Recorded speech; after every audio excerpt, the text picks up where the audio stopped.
Assalamualaikum warahmatullahi wabarakatuh. Perkenalkan, nama saya Chandra Rizkanto. Ingin menjelaskan sedikit tentang hakikat bahasa dan pemerolehan bahasa, kedudukan, fungsi, dan ragam bahasa Indonesia.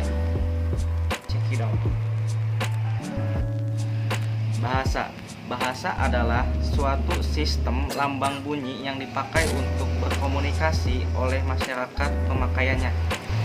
Bahasa berkembang berdasarkan suatu sistem, yaitu seperangkat aturan yang dipatuhi oleh pemakaiannya. Bahasa sendiri berfungsi sebagai sarana komunikasi serta sebagai integrasi dan adaptasi. Ada 12 hakikat bahasa. Yang pertama, bahasa itu sistem. Bahasa itu sistem berarti susunan teratur berpola yang membentuk suatu keseluruhan yang bermakna dan berfungsi. Sistem terbentuk oleh sejumlah unsur yang berhubungan secara fungsional. Bahasa itu lambang. Dalam kehidupannya, manusia selalu menggunakan lambang. Oleh karena itu, Ernst Haeckel menyatakan bahwa manusia adalah makhluk bersimbol, atau bisa disebut animal symbolikum. Ketiga, bahasa itu bunyi. Krida Laksana 1983 menjelaskan bahwa bunyi adalah kesan pada saat saraf sebagai akibat dari getaran gendang telinga yang bereaksi karena perubahan dalam tekanan udara.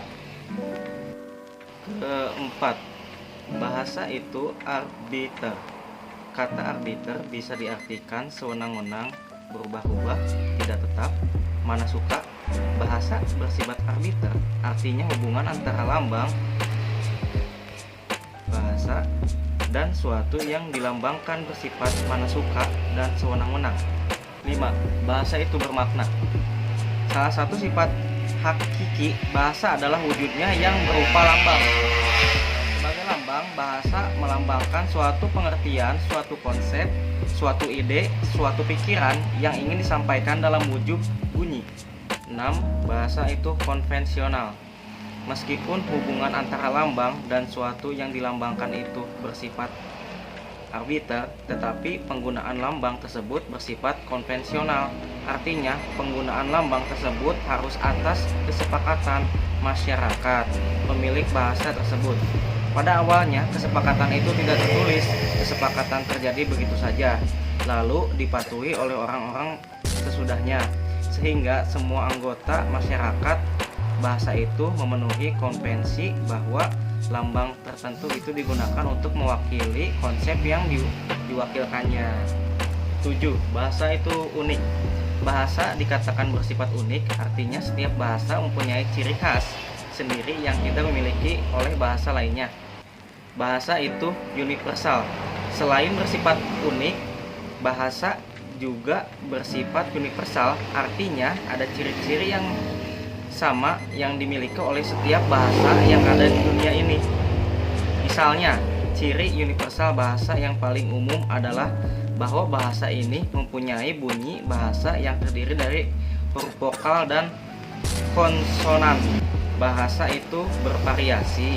Anggota masyarakat suatu bahasa biasanya dari sebagai orang dengan berbagai suatu sosial dari latar belakang budaya yang tidak sama.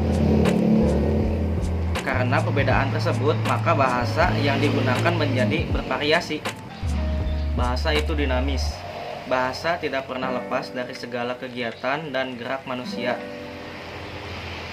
Keberadaan manusia itu sebagai makhluk yang berbudaya. Bahasa itu dinamis. Bahasa tidak pernah lepas dari segala kegiatan dan gerak manusia sepanjang keberadaan manusia itu sebagai makhluk yang budaya. Manusia dan bahasa memiliki hubungan yang terikat dan terkait. Bahasa itu manusiawi. Alat komunikasi manusia berbeda dengan binatang. Alat komunikasi binatang bersifat tetap atau statis, sedangkan alat komunikasi manusia bersifat produktif dan dinamis. Hakikat pemerolehan bahasa. Pemerolehan bahasa atau akuisisi bahasa adalah suatu proses penguasaan bahasa yang dilakukan oleh seseorang secara tidak sadar, implisit dan informal. Lyons 1981 menyatakan bahwa suatu bahasa yang digunakan tanpa kualifikasi untuk proses yang menghasilkan pengetahuan bahasa pada penutur bahasa disebut pemerolehan bahasa. Pengertian ragam bahasa. Sebagai gejala sosial, pemakaian bahasa tidak hanya ditentukan oleh faktor-faktor kebahasaan, tetapi juga oleh faktor-faktor di luar kebahasaan. Faktor-faktor di luar kebahasaan yang berpengaruh terhadap pemakaian bahasa antara lain faktor lokasi geografis, waktu, sosiokultural, dan faktor situasi. Adanya faktor-faktor tersebut menimbulkan perbedaan-perbedaan dalam pemakaian bahasa. Perbedaan tersebut akan tampak dalam segi pelafalan, pemilihan kata, dan penerapan kaidah tata bahasa. Perbedaan atau varian dalam bahasa yang masing-masing menyerupai pola umum bahasa induk disebut ragam bahasa. Sekian penjelasan dari saya. Mohon maaf bila ada kata-kata yang salah atau kata-kata yang tidak dimengerti. Wassalamualaikum warahmatullahi wabarakatuh.